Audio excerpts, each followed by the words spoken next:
Welcome back, Longview listeners. I'm so glad you're here, and I want to start off by saying a couple things that we don't normally talk about. One, people have asked me, Matt, what's your goal with the podcast? And it's really the same goal I had when I wrote Odds On, The Making of an Evidence-Based Investor. It's to make new friends and to bring our existing friends closer. Or in business terms, to bring our existing clients a little bit backstage, get to know us more, and to introduce us to new prospective relationships.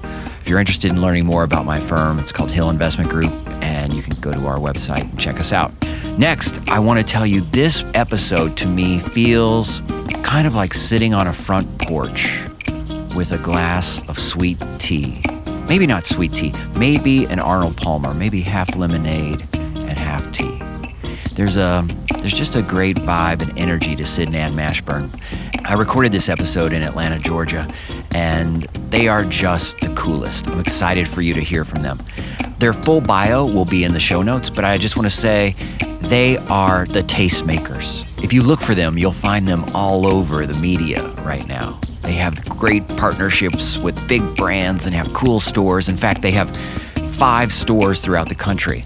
But they weren't always entrepreneurial, and I think you're going to find a lot of good stuff in their journey. For example, I love talking with Ann about how she got started at Vogue magazine and learning from her experience that's not unlike the story that you may remember from A Devil Wears Prada. And Sid's journey is equally interesting in that he's from the South and from Mississippi, but as a kid was reading Vogue magazine and imagining how he would find his way into the retail and design world. So for full bios, check out the show notes. But just know I love these two people. I love the company they're creating. And I think if you're looking for a takeaway, I think you're going to find a lot if you check out their website or one of their stores when you're in their 5 cities. And we're not big on predicting the future, but I would just say I would look for them to be a big name, a name like you might know in other retail spaces. They're doing really special work, and I'm proud to have spent some time with them. Hope you enjoy.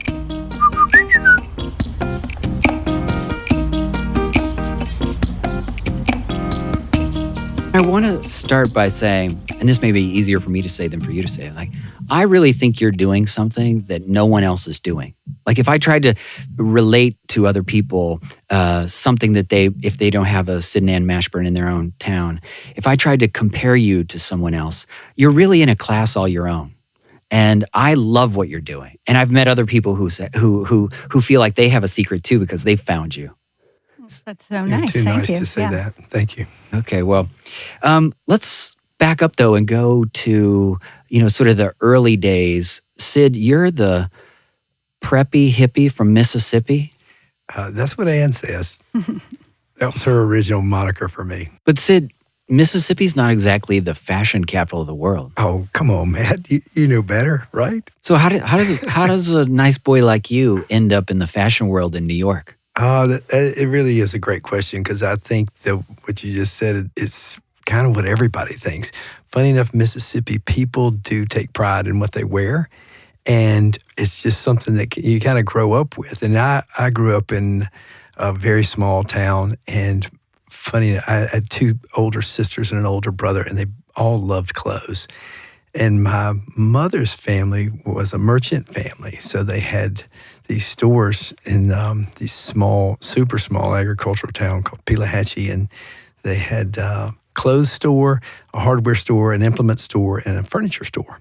And you don't think anything about that when you're growing up, particularly because as I grew a little bit older, finally my grandmother died and the business just kind of went away. But my sisters loved to go to market with my grandmother, and they would buy clothes. And so we always had fashion magazines around the house. I was reading Vogue and Mademoiselle and Glamour. And my brother, I think, my mother would not have liked it, but he had some Esquires around, which were considered kind of racy in our household.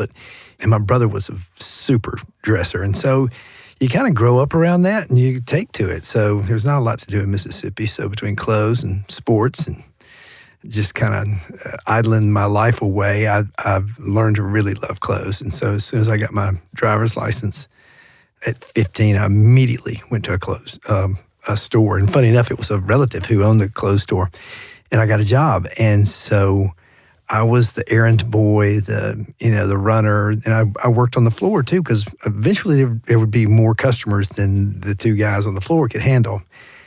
And it was awesome. And what was interesting about it is you really saw a real wide swath of people, because this was a smallish town too. So everybody came to shop there, whether you had a lot of money or you didn't have a lot of money. And so also it was a collection of brands that kind of ran from inexpensive up to, not inexpensive, not expensive terribly, but still not cheap. So it was pretty good quality.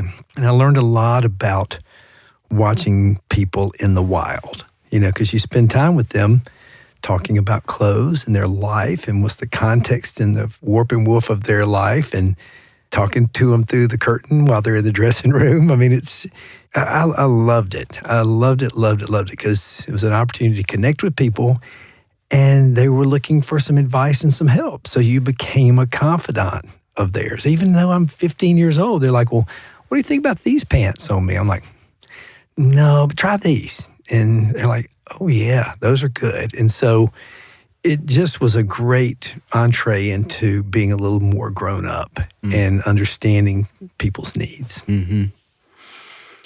And Ann, I think most of the listeners have probably either heard of or maybe even seen the movie The Devil Wears Prada. Mm-hmm. And you were at Vogue. Mm-hmm. And I think, and by the way, one of my favorite lines from that movie is when the character who I think is supposed to be Anna Wintour says, "The details of your incompetence do not interest me." I've tried that a few times in my own office. It didn't go over very well. Try it at home sometime. Yeah, I'll try that, see how that works. But tell us a little bit about your experience, how you ended up in this industry and in the media and in this sort of Devil Wears Prada role. Well, when I went to college, I went to the University of Colorado, which is not a fashion school, and I actually was an English major in the beginning because I like to write, and then I decided to go into the business school. So I left school thinking that I knew I didn't want to do business, and I wanted to do something creative. And I went on this trip with my brother to Europe, and we spent a month in Paris, and I was really affected by the way women dressed, and I just loved it. And I thought, okay, I'm going to go work in fashion. I'm going to write. I'm going to try to be a fashion writer. So this was in the early 80s, and I marched into many advertising agencies and all the publishing companies and took the required typing test at Condé Nast. You had to type 50 words a minute to be able to interview for an assistant position. I went on a few interviews, Mademoiselle, Glamour, but they called me and said the fashion editor of Vogue is looking for somebody. And I marched in there. I had no idea who she was. And she, for whatever reason, was charmed by me and said, "You have the job." They called me and they said, "You're not going to believe it, but you got the job." So I went from, it was just completely because I interviewed and I was in, and she liked me. So, but I had no clue. I mean, and it really, that movie is an exaggeration a bit. And I did not work for Anna Wintour. She actually was in the office next to me and was just the creative director at the time I was there. She wasn't as powerful a position, but the editor I worked for in the movie, she very much resembles, actually in the way she looks, Meryl Streep even more than Anna Wintour. She was 62, had this gray hair, and you just were humiliated on a daily basis. Basically, you were the least important person in the room, but the most important person in the room. Everything was riding on how you organized the day. She would just throw things at you that you had to do, and you had no idea how to do them, and you would just had to figure it out. And everybody kind of looked at you with this little smirk on their face and would think to themselves, "I wonder how long she's going to last." That, little girl from the Midwest who doesn't know anything. So it was great, and I learned so much. In the intro you talked about, I worked with really amazing photographers. I worked with great, I did all sorts of cover shoots with Brooke Shields, Isabella Rossellini. I was on Cindy Crawford's first Vogue photo shoot. And I knew I was in the right place at the right time. And I absorbed, I think I learned 15 years worth of lessons in the 18 months that I worked there, because I just kept my eyes open and got it done. It's a long answer. No, Sorry. I love it. So Sid, you find your way to New York. You take a bold move and head to New York. You get a gig at J. Crew, which in the early days, we said you're one of the first or the first designer. Tell us about what those days were like. Were you classically trained? Well, the funny thing is growing up in Mississippi, I was always playing with proportions and the clothes I had. So all my friends were wearing, the average person was wearing boot cut, and the cool guy was wearing elephant, bells on his jeans. And so I got a pair of straight leg Levi's and would roll them up. And my friends were like, what are you wearing? Why are you wearing that? And so that was the beginning. And then I got into button down shirts. My grandfather had a great closet. He wasn't a fantastic dresser, but he was a good dresser and had good taste. And so I started, getting his old shirts. And then I was getting my mother to taper all my pants because she was a pretty good home sewer. And so I wouldn't say I was designing, but I was, reconstituting the clothes I was wearing. And I was dressing like a guy in college, and partly because I worked in a clothing store and I got a discount. And so all my money was going to gas and to clothes. And so I knew enough for my appetite to be, not sated at all. It was really like, how did I learn more? And when I asked my dad if I could go to design school midway through Ole Miss, he was like, no, I don't think so. I don't think that's right for you right now. And he said it in what was seemingly a dismissive way, but really more of a, just finish what you're doing and then we'll figure that out. Very, very practical and very like, let's just take one day at a time. I didn't want to stay at school. I was not, I was a very average student, except for things I liked. But I worked in restaurants, and I still worked in clothing stores. So they were both people businesses. And so I was still playing around with clothes. And so when I graduated, my dad said, hey, why don't you sell your car and go to New York and see if you can figure it out? And I did. And I tried to get a job I got a job in retail immediately. And I went around and I interviewed at Perry Ellis and Marona and various other places that were pretty cool. And so I got a job in a retail store, which I thought, that's so stupid. It's like I felt like I was taking a step backward. I didn't realize that I was being protected from, not knowing what I didn't know. And so it was an opportunity to learn how to live in New York and how to live on my own and how to be trained and kind of get the rhythm of the city. And then a guy that was one of my customers liked me and said, would you come work with us? And he had a company called British Khaki, which was super cool. I said, well, will you teach me how to design? He said, sure, of course I will. And I had tried to get into FIT into Parsons while I was there, and they weren't having it. They were like, no, you got to start over, and I wasn't having that. And so anyway, while I was working at British Khaki, and he was teaching me how to pitch colors, which pitching colors meant you would set a plaid pattern, and you'd put red beside cream, beside green, beside blue, and then that was in the warp, or the north and south of the weave, and then in the weft you'd put different colors to match up, and then you'd get a colorway painted and send it to you and go, yes, or change the red to a burnt orange or whatever, and then you'd send it off to India, and they would weave you a hand sample. It was pretty cool. And so I went to the beach on June 2nd, 1985 with my friends, and there Ann was. And she came up to me and asked me kind of when did the trains go back? And I was like, I don't know. And so then we got up to leave, and she followed me, and then we stopped to take pictures, and I swung around to follow her. And I followed her onto the train, and she offered me a seat, and that was the beginning of our relationship. A friend of hers I met at a party said, hey, you should come talk to us about this company. She was leaving Vogue to go work for a nameless startup catalog company in New Jersey. The sum of that was great, but the ingredients doesn't sound very good. And so it turns out it was J. Crew. Mm. And I got the job as the first menswear designer there. And it was awesome because they were a startup. I knew more about clothes than they did, really. But they knew a lot about marketing, particularly direct marketing. I mean, in a funny sense, J. Crew, LL Bean, Lands' End, those were really the e-commerce businesses of today. But it was direct mail, and the marketing team was the real engine there, because they were analyzing zip codes, and they were data processors, basically, or data analyzers. And so we were just, building product that we thought was pretty good and well-priced and built for the college market. It's just things we liked.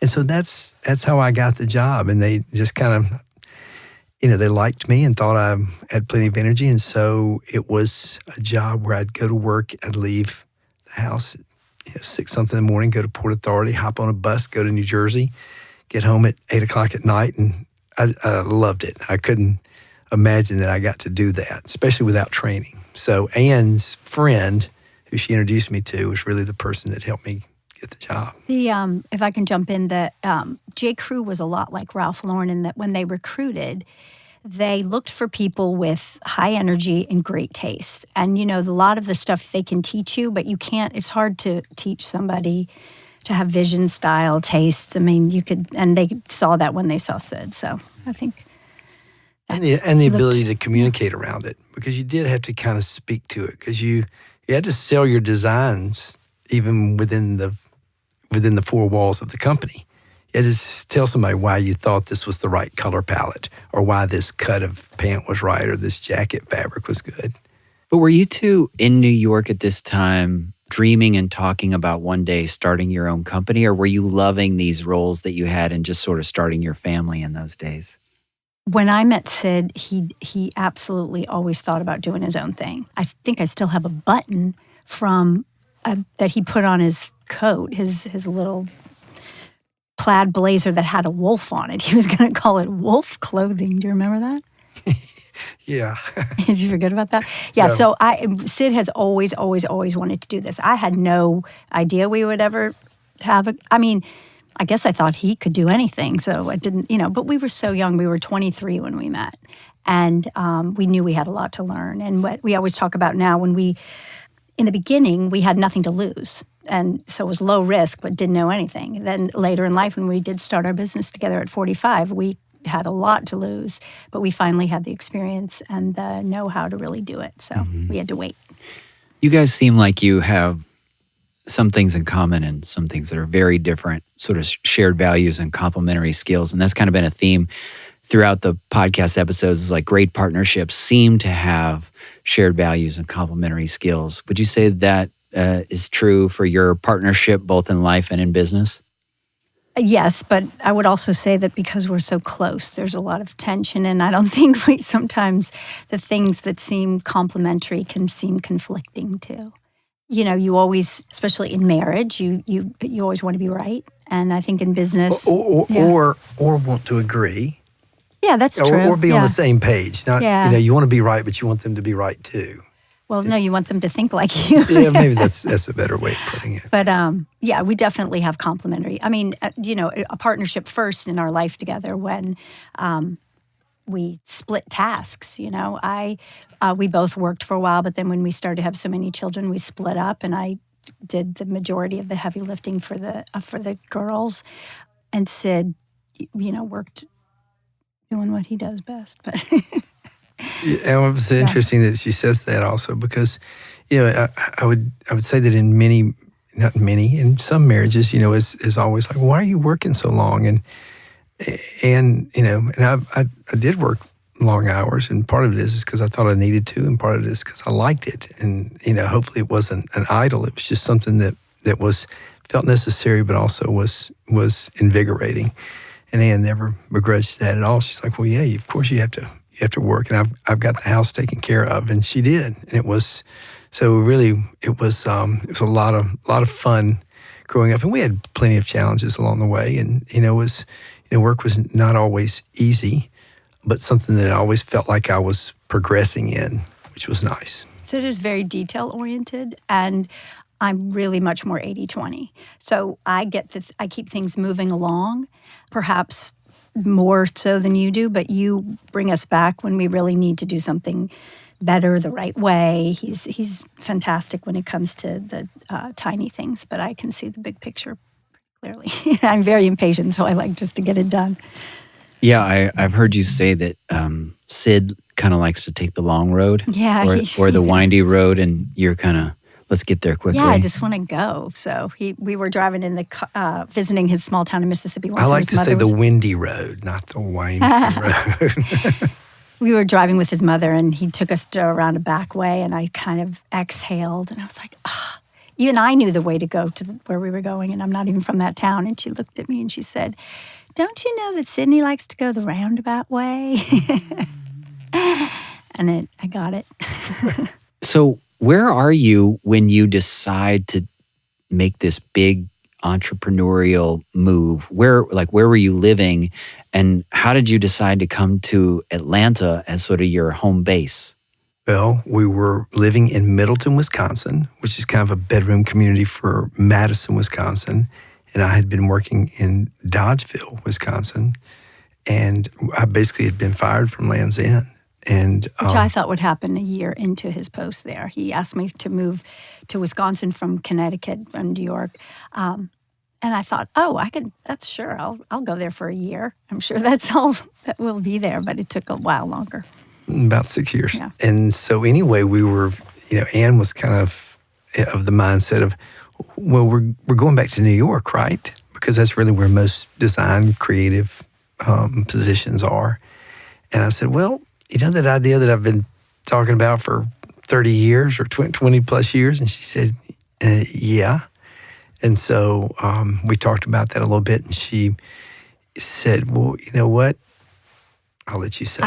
I said, okay, well, we have to buy a house to live in, so let's put our money into that. And I want to make sure the girls, 529s, we had 5 daughters. The oldest was a senior in high school getting ready to pay for college. So I said, okay, if we can put those things away, I'm pretty sure we can lose the rest of the money that we have because you're pretty employable. So I definitely had the attitude that it wasn't that I ever thought we would fail, but I just had open eyes to say, what's the worst thing that could happen? And if I can live with the worst thing that could happen, it'll be fun, and let's try it. So that's what we did. And we looked at about 9 cities, and we got it down to New York and Chicago. And Ann said, hey, how about Atlanta? And she's from the northern Midwest, and it lived up in New York in the Northeast and back in the Midwest, and never a connection to the South. And she always thought the South was exotic and interesting, and there's probably a couple of other adjectives I may be missing. I said, Atlanta sounds great. And so I came down to Atlanta in January of 2007, and I stayed with a friend of ours. And I thought it was my only friend in Atlanta at the time, but I realized later that I knew some people.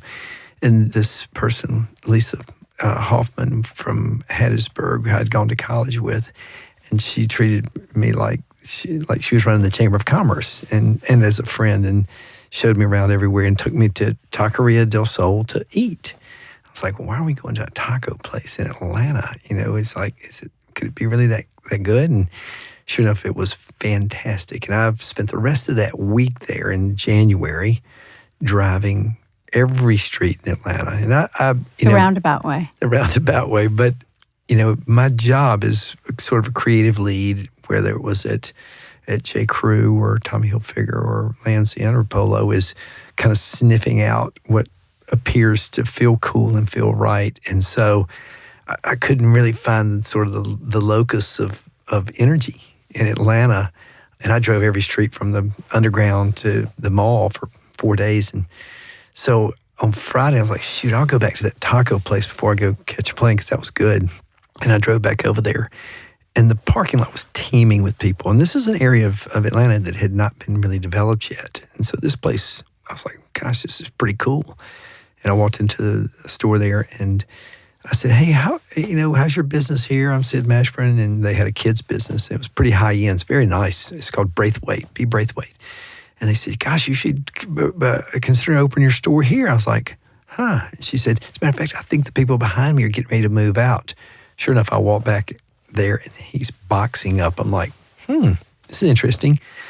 I go back to Wisconsin, where the snow is piled high, and the forsythia was already coming out in Atlanta. And I said, Ann, this is pretty cool. You need to get down there as quickly as possible. So, sure enough. So we came in February. I thought the same thing. I thought it was a very cool center. It reminded me of the meatpacking district. It just felt like we could make something there.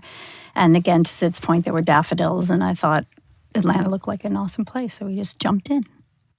So we came here, got here in July. Actually, I was coming back and forth the whole time, and I had to send a package to the landlord. And he's a very particular guy, a guy named Michael Phillips, and he's a fantastic curator and a visionary real estate guy. And he said, I'd love for you to come open your store here. And so we hammered out a deal, and I got a local contractor. And, Ann started coming in and out of that. And all of a sudden, the reluctant retailer was really starting to catch fire. It's like, this is cool. And she started really getting into it. And she was the first CFO of the company because she had a business degree, and I did not have a business degree, and she knew accounting. And so she oversaw that. And we opened we moved down in moved everybody down in July of 2007, and we opened up the doors on October 15th of 2007 with myself, a master tailor, and one other guy, Randy Piles. And it was 3 men and 3,000 square feet. So we had to move quickly. But it was also at a time when the economy was just getting ready to take off, and not in a favorable way.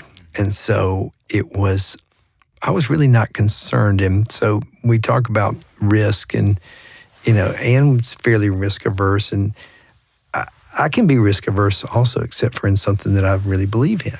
I knew in my heart that this was a great idea because there was nothing like it in the market space. And Ann didn't totally agree with me. She questioned me. You can say what you had on your mind. Well, I just wondered why. I thought, can't you find what you want someplace else? But I knew we had. I knew you could do it. So. And so I said, just trust me here, and she did. And so our business actually was growing in those first few years, and we were hiring people. So we were really kind of bucking the trend of everything else, and we were on the backside of a shopping center in a non-trafficked area of Atlanta. And we were building a business, and people would come in, and I was dressed fairly peculiarly for Atlanta at the time, because at the time I think I called it sort of the pleat capital of the free world, guys with big clothes. And I was wearing pretty slim clothes and pants that were perhaps too short for some guys, and jackets that were a little tight. And guys would walk in and they'd be like, what is this? What's this about? And then they would see the tailor shop, and we intentionally built an open-air tailor shop, partly to show that we were very serious about tailoring, partly to show the skills and the mindset we had around tailoring, and a little bit of entertainment as well, and also to bring who we think are sort of stars in their own right, these tailors. They're kind of the undersung heroes oftentimes. And then people would come in and look at me and look at the clothes they wouldn't understand. Then they'd see the tailor shop. They'd go, wait a second. They couldn't put it together, but they knew that there was something else a little special about this place, particularly because the product mix also was pretty edited. I mean, I had Levi's jeans, APC jeans, and Sid Mashburn shirts, and Caruso and Sartorio suits, and Edward Green shoes, and my shoes. I mean, it was tight. It was very edited. And people had not seen anything like that. And frankly, there was not anything like this in the country at the time. It was kind of, I think, on the front end of the menswear zeitgeist that was occurring, and it was just starting to come on. So it was an exciting place to be at the time. And what do you think Sid was doing in those early days when it was just Sid Mashburn that was catching people's attention, or that was causing it to grow or be different from what people were finding in other places? Well, it's kind of an overused word now, but it really was about the experience.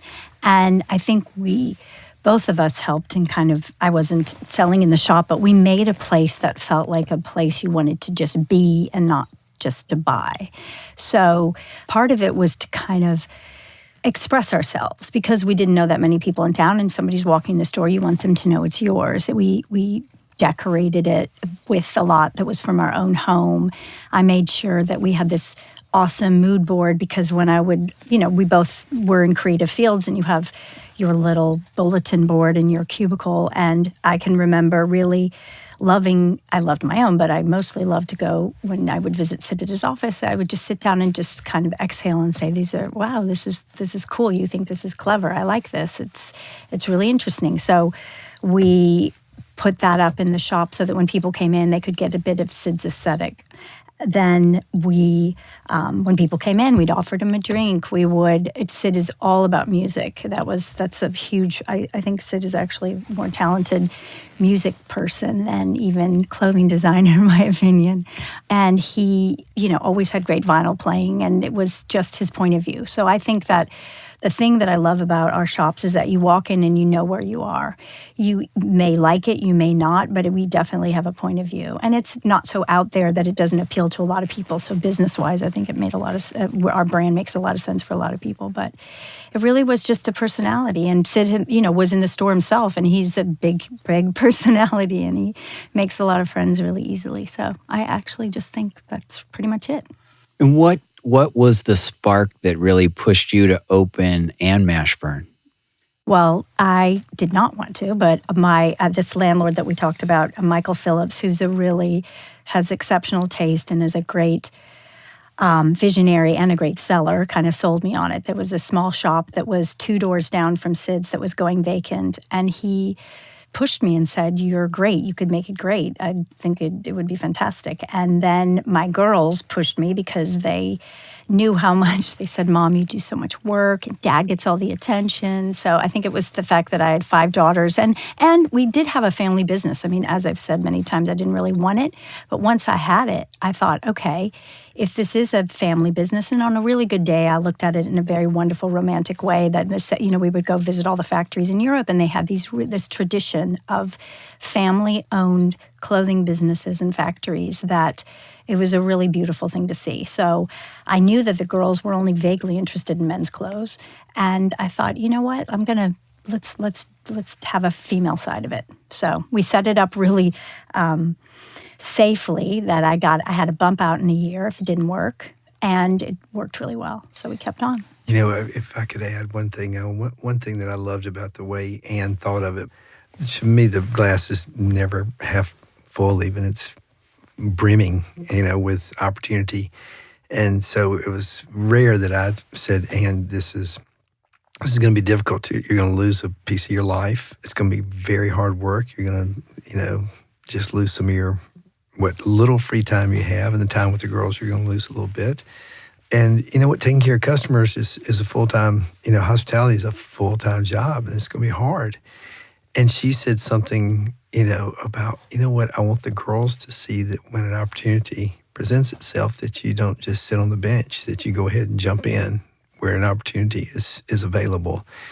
And I loved that. And it really kind of expresses a little bit of her mentality also, is like, yes, I can do this, and I'm going to jump right in and do it. And so it was a good example to our girls also to go ahead and seize the day. Mm-hmm. But I'm really pleased that you just said the word hospitality, because Danny Meyer is the episode right before our episode. Mm. And, I really think he changed the game with his book, Setting the Table, which came out 13 years ago, which is all about what he calls enlightened hospitality. Mm-hmm. And whether you all like that book or not, you do it. Your people do it. And a lot of the ingredients that are in Setting the Table, I have witnessed or experienced at Mashburn. Is that intentional? Absolutely. Sid had read the book before we opened the store, and I always I say our whole concept was modeled much more after his idea of hospitality than clothing. Would you say that's true? And even food and hospitality business. And also it's kind of the, even the merchandise mix kind of goes to that, is how many different people can we take care of? And I was, before his book, Setting the Table, came out, I think we loved and embodied some of those, but to my knowledge, no one had ever laid that down. Mm-hmm. And he laid it down just so eloquently and humbly too. But not like fakey humbly, like, there's some, things there that you have to deal with from being a proprietor that, don't always position the customer as being the last word, although they really are, because that's all that matters is what they thought of when they came in and you took care of them or didn't take care of them. But we actually had our team read the book probably about 4 years after we got open, maybe 4 or 5 years after we got open. And it's funny because we were talking about it at a morning meeting, and we had an intern there who was in high school at the time. He was great. And the phone rang during the middle of our Saturday morning meeting. We always have a campus pregame on Saturday to bring everybody together at 9:15. We open up at 10 o'clock on Saturdays. And so as soon as you played baseball, so you can appreciate this, as soon as the phone rang, it was like a center fielder hearing the ball crack off the bat. He bounded for the phone. I was like, he got the book perfectly, because that's really the way you want people to respond. And so, one of the things we said even before I read the book is because we couldn't always get to all the customers, but when customers came in, we said we wanted to hug them with our eyes, to make sure they felt acknowledged. And when we would approach any customer, it was never, what can we help you find today? It was more like, what can we get you to drink? It was like a cold drink or a Coke or, coffee or a beer or a glass of water. And then we wouldn't even say, how can we help you? But very quickly in that split second of time, your EQ has to be such that you go, excuse me, this guy's is not here to chit-chat or walk around. He needs a pocket square or collar stays or a tie or something. You got to figure that out very, very quickly and go, what can I help you with today? So understanding and reading the customer quickly is a super important part about what we do. But anyway, after I was really inspired and encouraged after reading his book and applying that. And it's a little bit of even what I grew up in, because in a store in Mississippi, everybody was welcome, because the towns were usually so small that you knew most everyone. Mm-hmm. It's like, what can I do to take care of this person today? Yeah, I think you may remember this from the book, but Danny says it in the last episode where he says, when we're born, we experience light, warmth, touch, and food. Mm.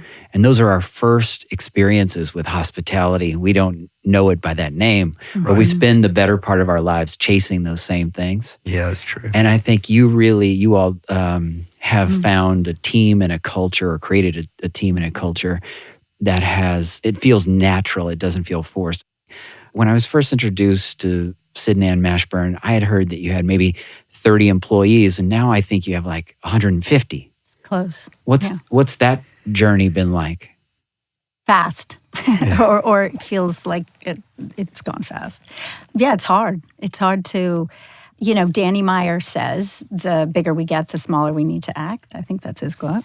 And so I think it's hard to, keep feeling like you have this small company, but we all want to grow because we want to share it with more people, and we're business people, and we see there's an opportunity. But it's I think we still try to keep the same touch that we've had the whole time, and it's great to have more people, because it's fun to grow a business and to see that you're adding to the economy rather than going the other way. Yeah, it's really tricky, isn't it? There's a charm and intimacy that you all have. Mm-hmm. And how does that scale or get bigger? Mm-hmm. How can that be felt? We think about that all the time. And when people ask me the question, they say, how big do you want to get? What are your plans for the company? And I can just say that I think, what we do is only valuable when it still feels special. But there's lots of opportunity. And I think we'll know it when we feel it, that if it's getting too big or if it doesn't keep that authenticity, because that really is, to me, the extra magic part of it. You can get a lot of things everywhere, but I think I just want to keep us authentic and how we are, but by still growing. And I think we've done that in our other shops. They all are very similar in feeling, in the same way that our daughters all look very similar, but they're different. They look like they came from the same two people. And I hope our shops in other cities they feel different enough that you want to go see them and experience, Texas feels different than Washington, D.C., feels different than Atlanta, but it's that same DNA that runs through all of them. Mm. So when you guys do think about the future, though, how do you make decisions as a couple? I mean, let's think from the financial point of view. In the beginning, you funded this, and then at some point you decided to bring on some other investors. How do you all make decisions, and how do you deal with disagreement? How transparent is it with either the team or your family, or how does that all work? It's a balancing act, and I wouldn't look back and say, gosh, we nailed it, or gosh, we screwed it up, because we've done both and we continue to do both. We're still just kind of finding our way. And it's even a little bit of what Ann was saying, to your last question is we hope that what we're doing is the right thing. And we like to try to be able to course correct, and we hope that our company and the teams there are open enough and transparent enough with each other that we can admit wrong or right and go back and revisit something and then go forward again. And so when we make decisions together, our time is, Ann's super busy by her schedule, which involves taking care of our girls still to a great degree, but also overseeing the creative process and making decisions around the design and the product, and making basic business decisions about deliveries and things like that. And I wind up doing the same thing, but not as much responsibility to our girls, but also taking care of some of the operational pieces of our business. And so we try to bring each other in on decisions that we think the other person is going to be important to help make the decision. We don't always do it because we're moving so quickly. And some things we don't need to. I mean, I'm not going to tell. I mean, Sid asks me my opinion about design. He'll walk in and say, how does this look to you? And I'll say, that doesn't look like you. Or actually, I think that those shorts are a little long or something. But that's not the tip of my spear. So I would never say to him, don't do that, because that's just his thing. And likewise, I have a really distinct point of view about women's things, and he actually is very opinionated about it too. But a lot of times you just have to say, and we haven't done, like I would give the advice to somebody else, is that each one of us needs to have our own lane where we really can make most of the decisions, and we try to do that. But I think we're both, again, so intertwined that we like to put our 2 cents in. But, I trust Sid to make the right decisions about a lot of things. Financially, we have a business partner, a president who helps us also, and we have a board. And so big decisions, we definitely get other input on, because sometimes when you're too close to it, you just can't see it. So I think it's a really smart thing to do. But creatively, it can get tense because we both want what we want. Well, and it's also, we do also ascribe to the idea of seeking the counsel of many.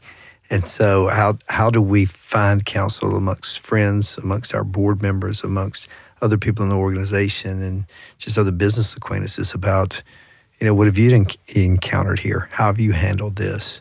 And, that can be as something as every day as just employees. How have you handled this situation? And how do you keep a consistent communication throughout the whole organization? Because we've got everything from, the warehouse team to logistics team to a supply chain team to a finance team to a real estate. It's a very complex business that we've built, and I say that not complimentarily. I say it, and it's like we bit off a lot, and partly because I'd had exposure to being in companies, whether it's J. Crew or Polo or Tommy Hilfiger or Lands' End, where they had great success. And 2 of those were direct-to-consumer companies, J. Crew and Lands' End. And I think in some ways I underestimated, the real complexity, because I was mostly always in design and product development, and at Lands' End even in PR, but still you don't really see the whole picture and understand, how fragile an ecosystem you can be dealing with at a time. So, as Dow, our master tailor, says to me sometimes, he says, God loves you and you is lucky. Mm. And I wouldn't say that he says that in a way where we've reached, critical success or anything, but just along the way you get enough encouraging, reports and accomplishments along the way to know, we're moving in the right direction. So anyway, I trust Ann with decisions that, I couldn't make them without her. And she, same thing with her. And we don't always see it that way. It's like, why didn't you ask me about that? It's like, I just didn't get to it. At our best, we say we're sorry. The other side of it says, I just was moving too quick. And you just move on. So you have to remember that this is my wife and my life, really, not just a business partner. So the pillow talk's pretty powerful. And so having our desk 47 and a half inches apart, sometimes too close and sometimes too far. Okay, well, let me ask you this question. We ask people this question in my office. If we were sitting here 3 years from today, what would have to happen in order for you to feel successful, both personally and professionally? I think every day I feel successful if I get through the day and I'm doing business and employing people, and the people that come to work are creative and feel like they're doing well. Because I really feel like the beautiful things we make and making this beautiful space, I mean, I could keep doing that over and over and over again. And frankly, when I cook something new every day, I'm creating, and I love to do that. But when we built a company and I was, signing checks that were going to families that were taking care of other people. So I just think being in business every day is a success. So I feel pretty much 3 years from now, if I'm still in business, then I can go to bed happy that night, and any problem I have, I'll solve, or I won't. So someday we might go out of business, but then I'll just think of something else to do. So I don't have a huge high bar for feeling that I'm successful, except for just doing what I do every day. It makes me happy. So maybe a reluctant entrepreneur at first, but now you're all in. Yeah, I'm completely all in. It's what I'm doing. I love having a place to go every day. The worst time of my life ever was when I didn't know what I was going to do every day. And if you're ever, out of work, I think that's a really tough place to be in. So I'm just grateful to go to work. Sid, what about you? Personally, if I feel that Ann and my girls have a sense of joy and satisfaction about where they are in life, and know that they feel fulfilled, that's all I need personally. Professionally, which is a twin sister for me of personally, if we're profitable as a business and the people that work with us feel a sense of fulfillment and excitement and accomplishment, that's about all I could ask for right there. And so we get a report card on that, every day when we see the numbers from the previous day. In your report card, you had your social skills, and then you had each of your subjects, those numbers. What do you think Sid did better in? That's a good question. How about you? What would you say? I think you did great in all of them. But the numbers are only part of the story. It's like it really is what are the customers saying? How are people feeling? How are your vendors? What are your vendors saying? What are your vendors feeling? And are we? What's our own time deliveries look like? I mean, it really the report cards. We call it a scorecard. Is pretty complex as well, and so. I think that pretty much sums it up is the sense of fulfillment and accomplishment, and particularly on the business side of profitability. Mm-hmm. When I was a little kid, I hope other people had the same experience, but I went shopping with my mom and we got some new shoes. You had that feeling like you could run faster and jump higher. Oh, for sure. And still do. Yeah, right. Exactly. Well, I think as I translate that for myself, it's like one of the great things that what you do can do for others is build confidence. And I want to know, do you think that that's really the game you're in? We traffic in confidence. I mean, that's the return on the investment that the customer's really looking for. Because clothes, you can feel good or feel cool or feel sexy or feel many ways in clothes, but ultimately you want a person to feel like their boat is lifted a little bit. And so that's what we also want to do is when someone crosses our threshold, whether they're coming to buy something or look or get a drink or get a coffee or whatever, we want them to feel lifted up. And we feel like if we do a great job of lifting people up, then the business will take care of itself because we feel like we've got enough of a great product offering that that's almost the easy part. It's like, how do we react and take care of someone? I think that's also why we're a little bit different. I think you can get anything, online, but I think we do a great job of educating people about, what's appropriate, how they should take care of their clothes, why they might feel better in this and not that. And I've just in terms of confidence, I've told this story a couple times. But when the biggest impression that my time at Vogue had on me was that I worked with, my editor was 62. The majority of the editors there were in their 40s and 50s, and some in 60s, and they were really attractive women, but they weren't supermodels. They were the supermodels that I actually did work with were insecure, and when I looked at the two of them, I thought, well, I want to be those older women with a lot of confidence. And they had that confidence because they knew about clothes. They didn't have to spend a lot of time thinking about it. They delighted in really beautiful fashion, but for the most part, they just knew themselves, and they had so much confidence getting dressed every day. And it was fun for them, but probably a small part of their day. The real part of their day was working and making something happen.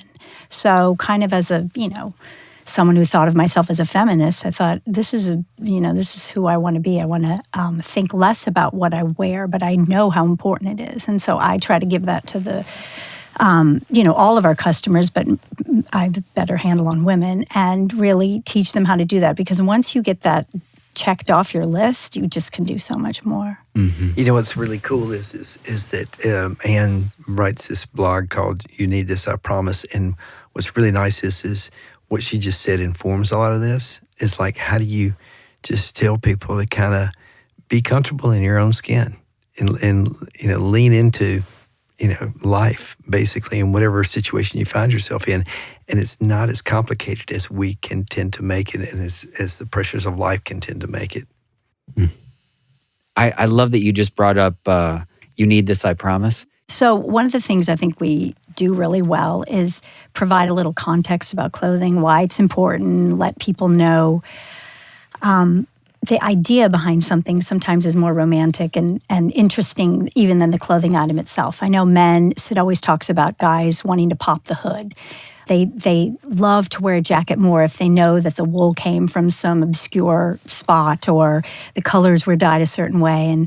And Sid's kind of real attention to detail. He's really great at that. And I think that I do a pretty good job of talking about that in this. That I like to write about why I love something, why a story that I'll remember from my youth about why my new, clothing on the first day of school meant so much to me, and I can carry that over and talk about how a pair of boots that I buy in the fall might give me that same sense of excitement. But we have a little bit of content that I think we love to share with our customers, and we started with some content that I did, and now we have this great question and answer venue on our website for Sid. It's called Ask Sid, and we take real questions from men online, and then Sid will answer them and go into detail about something that you thought you had no interest in, and then you hear him talk about it, and you're like, I'll keep reading. Or then you find yourself asleep going, why did I read this in the first place? But he has a lot to say. You know a lot. You know what I like about "You Need This, I Promise" that Ann does, and about Ask Sid, is it kind of cuts through the busy clutter of my life, and it breaks the preoccupation with whatever else is going on for me. So the question, Ask Sid, your answer, it helps me get at just the thing. Mm-hmm. I have to figure out less. And I feel the same way about "You Need This, I Promise." It's like, don't worry about anything else. This is the thing. Yeah. There's 1,000 choices you could make. I just gave you the one. And hopefully it's a little more fun to have it to read. Exactly. So, yeah. Well, I think if you have it or have before or have not before, I would encourage you to share your piece of wisdom around dressing. Oh, great. Yes. It is.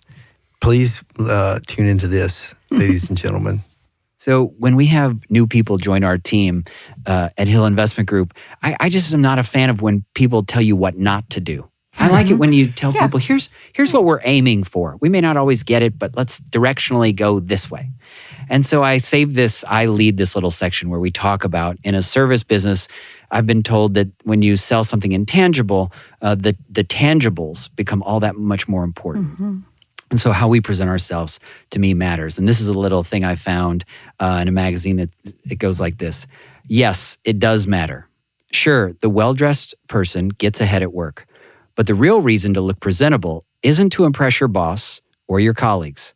It's to have some self-respect. This is your career.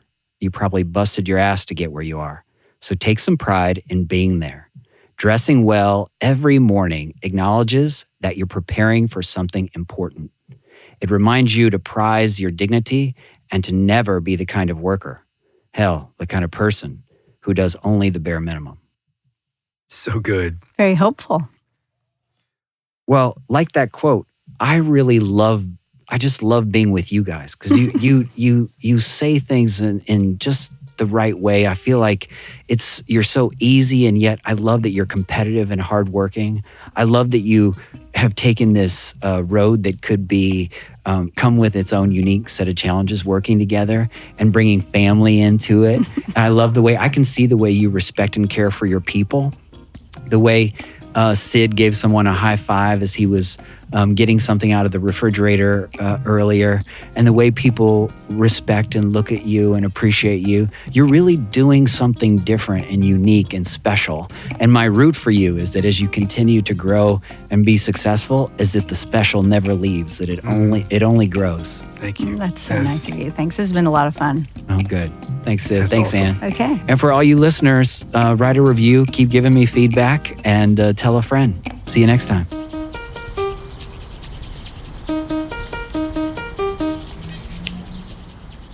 What's your best clothing purchase of all time?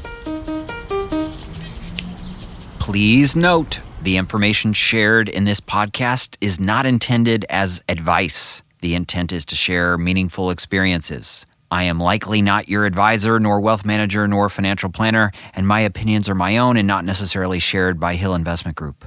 Investing involves risk. Consult a professional before implementing an investment strategy. Thank you.